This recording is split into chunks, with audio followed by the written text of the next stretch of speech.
market. Found another market in 2018, lost that a year later. We struggled to find a home for our milk. Last year we dumped milk in the manure pit during December and Christmas and New Year's. It's a very difficult business. I see this as a lifeline for the dairy industry. There's milk coming down the thruway from farms that aren't restricted like they are in New York State. I've been working with the politicians for 6 years to try to stop this from happening.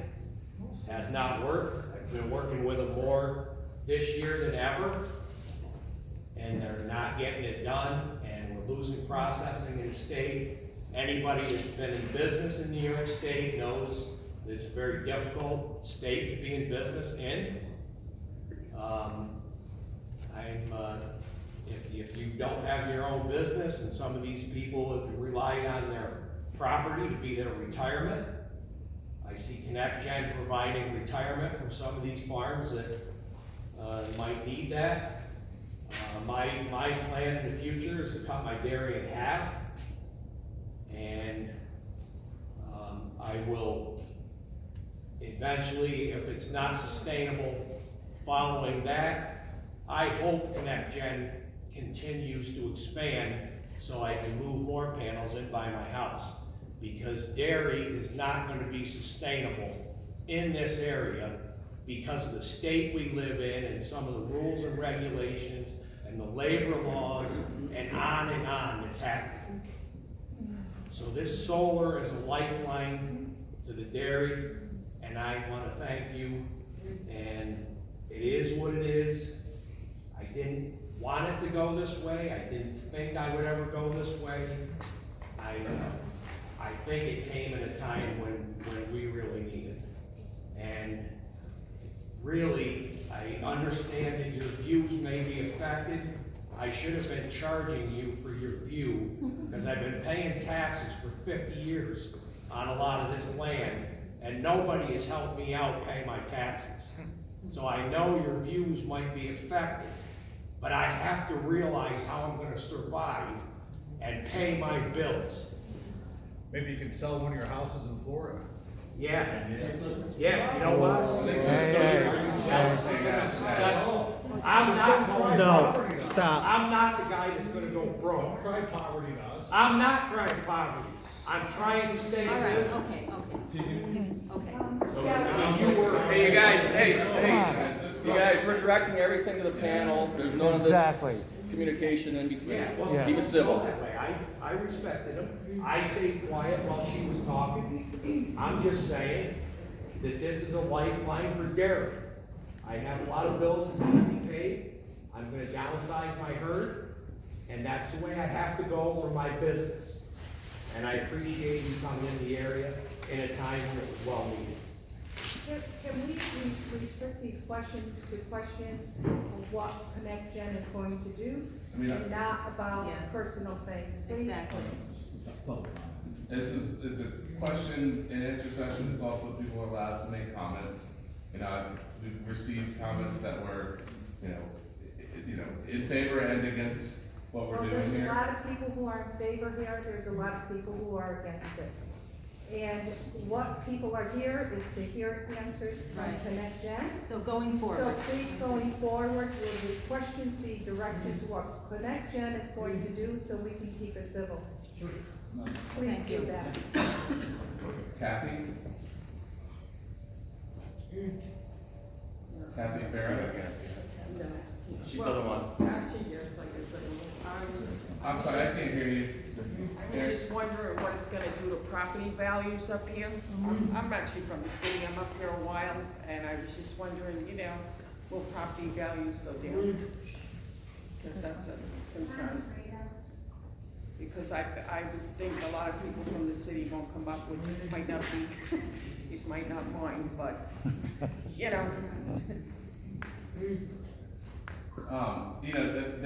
have been studies done about property value impacts from solar facilities, and the studies that I'm familiar with conclude that they provide sort of a range of impacts, right, from slightly negative to slightly positive, And it kind of depends on the property, the proximity to the facility, you know, the intended use of the property. So, you know, based on what was on the data that's out there and the studies that I'm familiar with, you know, it's relatively neutral impact. And that's really my assessment of that. Also, what about toxicities, what their panels are made of? What will that happen? Will that seep into the dirt? Yeah, and so Michael answered that question earlier, but I'd be happy to share that again. Yeah, so about 90% of these panels are glass, aluminum, copper, and silicon. Silicon is made from quartz, which is one of the most abundant materials on the earth. And then solder. And these panels have to meet criteria internationally agreed upon across many countries and industries, criteria for levels of toxicity. And as a result of that, there's no anticipation of any kind of chemicals from the modules themselves leaching into groundwater. That's a risk that is entirely mitigated by adopted industry practice for levels of toxicity.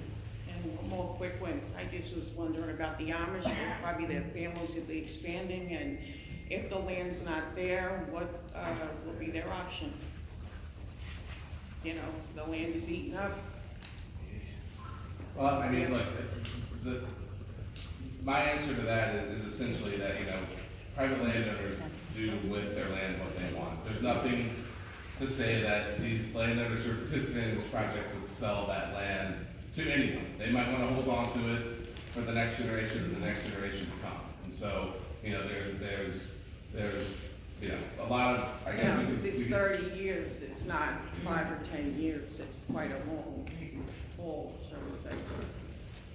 Yeah, I mean, and I don't know, you know, if any participants here want to talk about how long their families have been here and own the land, I mean, you know, but, I mean, you know, the likelihood is that, you know, many of the folks participating in this have owned the land for substantially longer than the life of this project, right? And, you know, their hope is to hold on to it and keep it in their family for as long as possible, and this is a way that they can do that.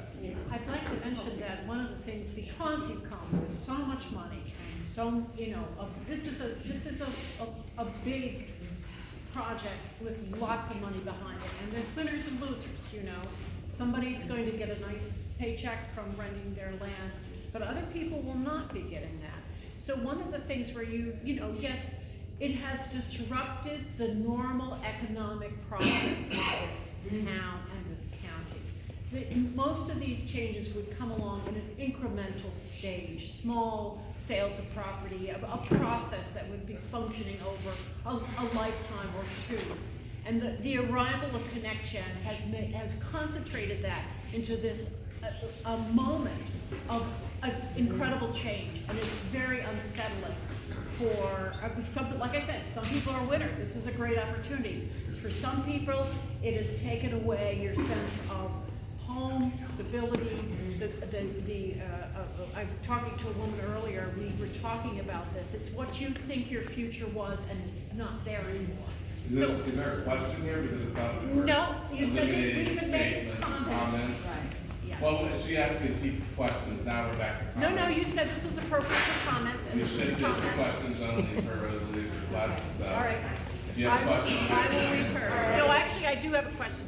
You I'm trying to figure mentioned out. that there was nothing in the panels Still toxic. have people here, so Can you just tell me if there's any cadmium No. in the No. panels? No cadmium. Thank you.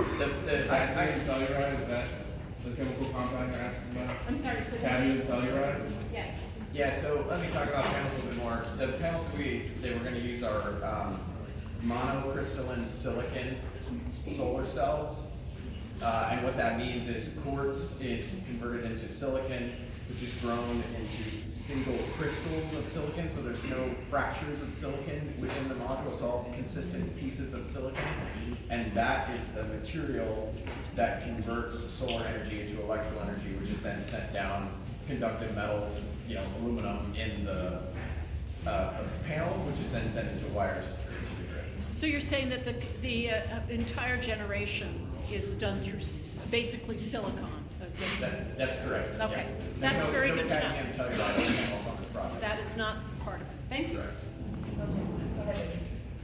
Justin? He answered it before, when he said something about the runoff from the, Okay.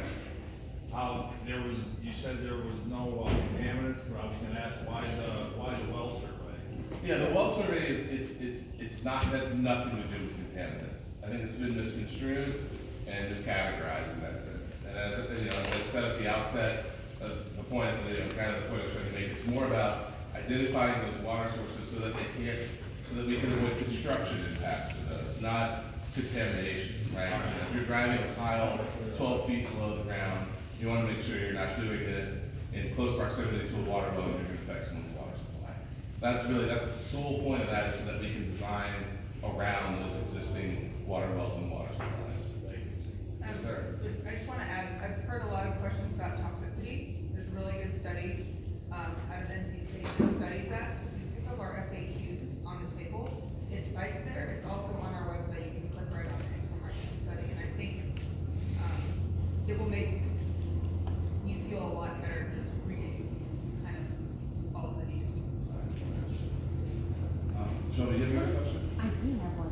Yeah, say yours. For the cost, or with the farmers or things, was that negotiated as a group or individual for funds? That's a good question. I can say that everyone who is leasing property to this project receives the same compensation rate per acre. And what is it? I can't share that confidential. It's a subject of a private contract. Okay, so everyone who is leasing their property is getting the same amount each month for 30 years, is how it's working? Forever. And does that stay consistent for 30 years, or does it go up with inflation, I mean, those are private contractual terms, but I'm not gonna share that information, but, you know, it's the same rate per acre for land that's hosting the facilities. I guess the reason I asked the question is because with the way that the world is going, the economy is going, with value, with cryptocurrency, of what the value of, let's say, $2,500 is today, is Yeah. it going to be Well, let's at hope 10 that years? the landowners are shrewd businessmen and negotiate those accounts for inflation. I mean, that's my personal financial interest that I'm glad you're trying to protect that. But, you know, that's. I'm just curious, I'm just Yeah, curious. no, I'm- it's Like I said, it's my great first question. meeting, I really just wanna be informed of what's happening, because I'm 25 years old. Yeah, I yeah. have land that I would like to preserve in the family, Yeah. and that's gonna impact me. Yeah, and I didn't mean to be flippant about it, I just meant that, you know, frankly, that is a common concern that we get from landowners with whom we negotiate agreements, you know. X dollars today is not X dollars in 30 years, we're all well aware of that, right? Yes, And of so course. we address that in a way that's satisfactory to the landowners that participate in the project, and, you know, I guess I would also add that, you know, comparatively, what a rental payment is from a project like this as compared to what someone might get from a farmer renting their land, we're already paying more. You know, obviously can't tell you the amount, but it is more, so it's essentially inflated from the get-go. That makes sense. And was that the only well, I guess it's just lease, they're just getting a monthly payment, it's not like they're getting a flat sum at the beginning of the sale? Well, if it's a lease, there's no sale, Sale, right? you're- So, yes, okay. there is the potential that we can buy the property from folks who want to enter into an agreement that would allow us to do that, if that makes sense. So we could buy parcels, own them ourselves, and, you know, install on them. Is that on the table? Yeah, it's on the table. There's been offers to sell the property rather than lease it? Yes. There are folks that are interested in selling property to us. So then, okay. So then we literally become your neighbor. So the property that is in proposal, is that part of what's on it and that right now, that you may be purchasing? Yes. Okay, was there any more, do you have any No. more parts? Okay, I just wanted to make sure we Amount of weren't, cards. I just wanted to make sure we weren't, stepping over someone here that is requesting. How much land do you intend to purchase at this point? It's unclear.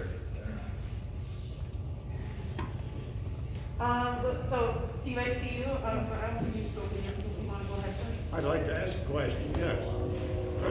How many acres of solar panels will it take to meet the power requirements of the state of New York? To meet the what requirements? The policy Power requirements? requirements of the state of New York.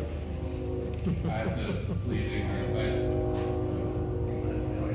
Yeah, I don't know. The state, I mean, right now, the state is targeting 6 gigawatts of solar generation in the state. You can calculate Yeah. how many acres that is. Well, the new governor just upped that. 10. Yeah. 10 gigawatts, however many acres. So basically, you know, that's 40 times. So that's 40 times the size of what you guys are putting in, right? To get to 10 gigawatts. Yeah, so 4 times 250 is 1 gigawatt, times 10 is 40.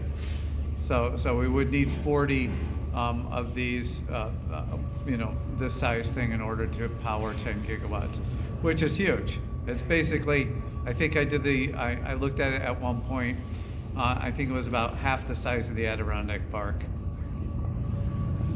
I think part of that is a technical school.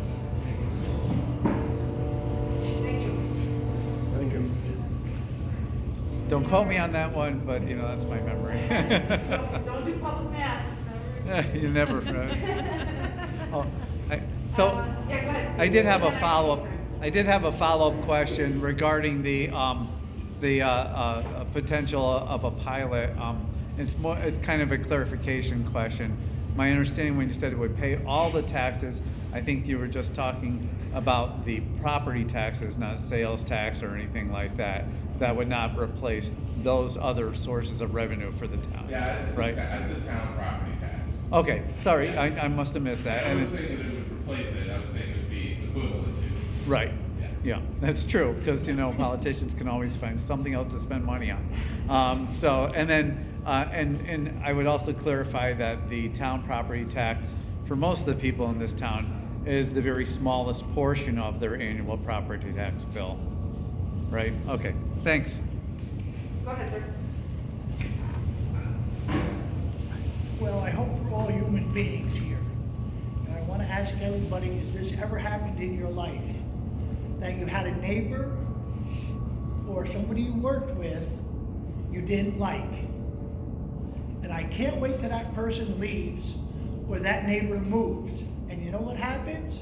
You get a worse neighbor and a worse fellow worker.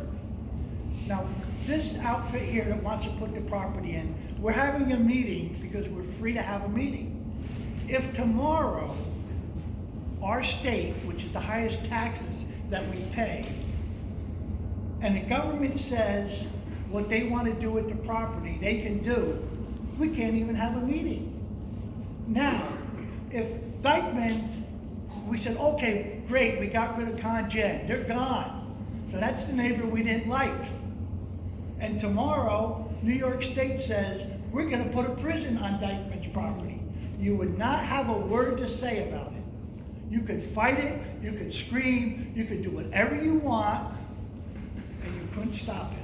We're free right now to get them, and you would wish that they came back.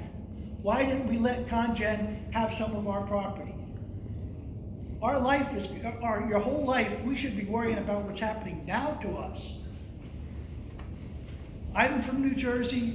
You can't believe what I've seen in my life of 81 years.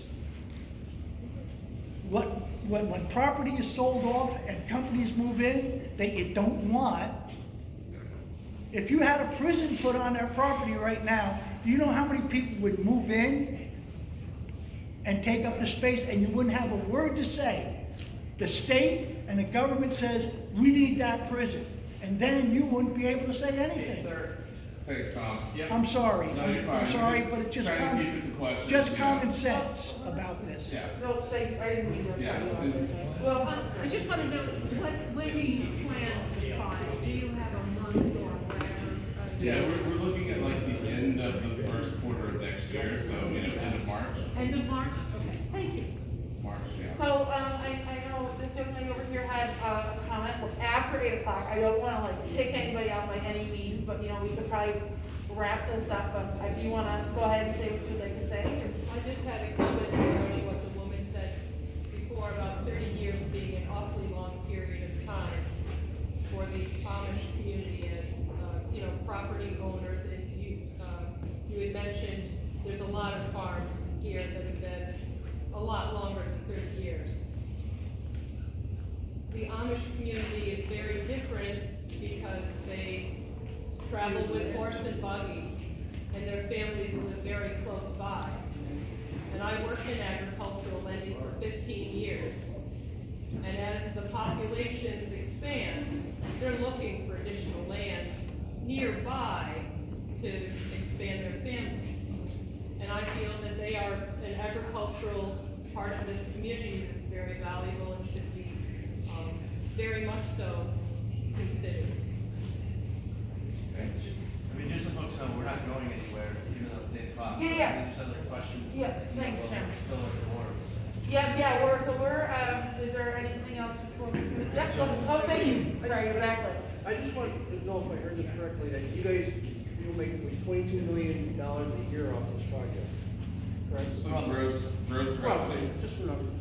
And how much is going to the town out of that?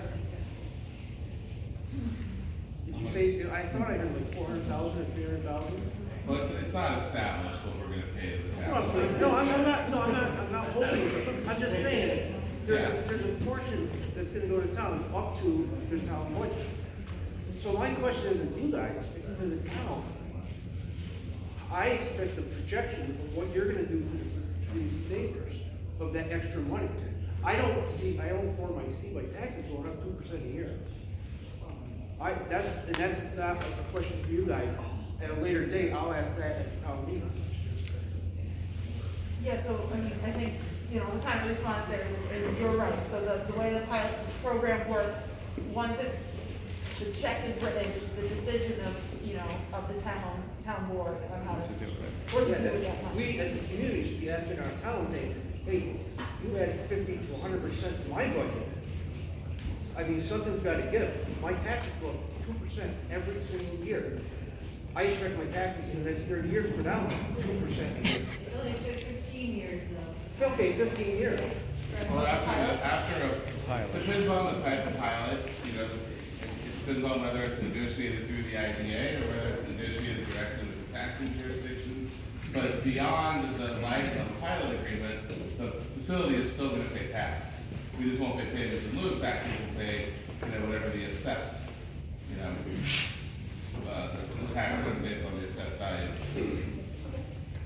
So there will be a tax revenue stream of sorts through the entire life of the project. So I think that should be projected by the town, and they should be running parallel to what you guys are doing, saying, hey, this is what we're gonna do for the community. I know that, you know, this is not a town specific example, but I know like with the Eden Renewables project, you know, they had a sort of specific arrangement with the school district that, you know, essentially front-loaded the pilot and allowed them to, and I don't know the exact amount of money, I wasn't involved in that, but I know that they were able to sort of fund something that, you know, they had a specific need to meet, and they were able to, you know, structure that in a way that worked for that purpose and gave them the funding they needed, and, so yeah, I mean, that's the goal here, right, is that the revenue is used to benefit folks in the area. I'm stupid, so what you just said, the phone, private phone will be getting revenue too. Correct. Yes.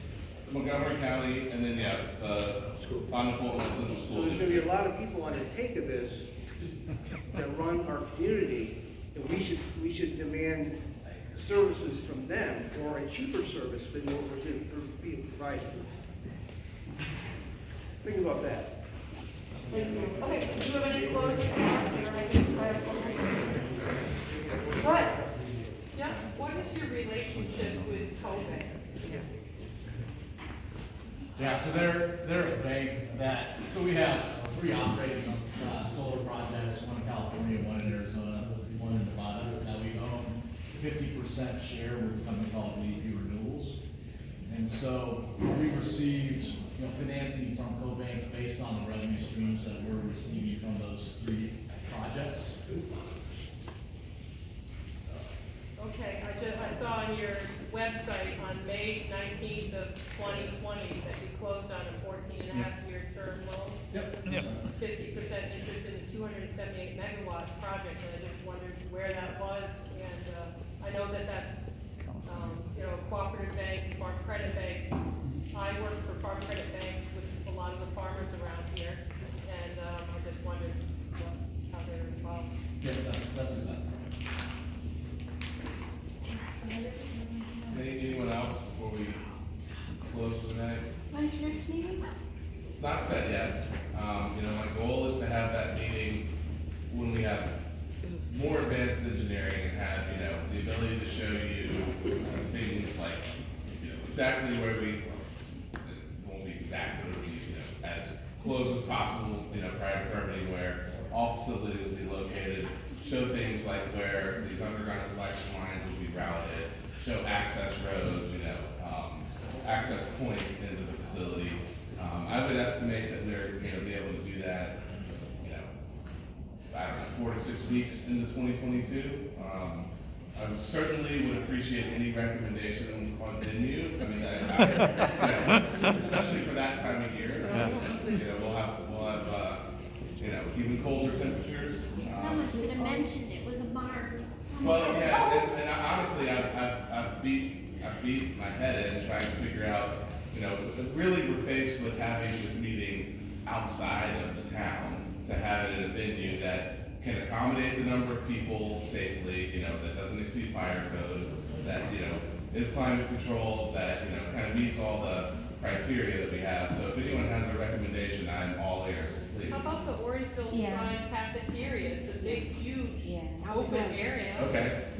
That, no one has recommended that to me before, and I will get in touch with, is it the diocese or whoever, Orangeville Shrine, I think. if they're willing to allow us to. Parking lot? Yeah, because the other venue that we were contemplating was the I think it's the American Legion or the VFW in Amsterdam, which is. Well, the Orangeville Shrine, I mean, that's closer. That's right here, and if it can accommodate, I think it can accommodate 250. it's going to be very cold.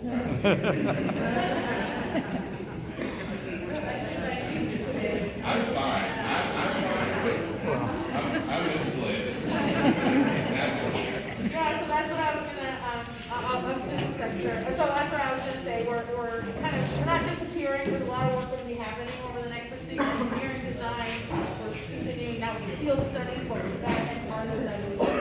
And I know you guys are coming to some of the board meetings, Yeah, we're basically at every around, but, go ahead, sir, I don't know. All this energy that's being built, who's getting it? All the energy that's getting produced by these solar panels, who's getting it? Are we getting it in our power, or is it going somewhere else? Yeah, I mean, it's getting injected onto the transmission grid, right? It's managed by the ISO. And they're going to determine how that power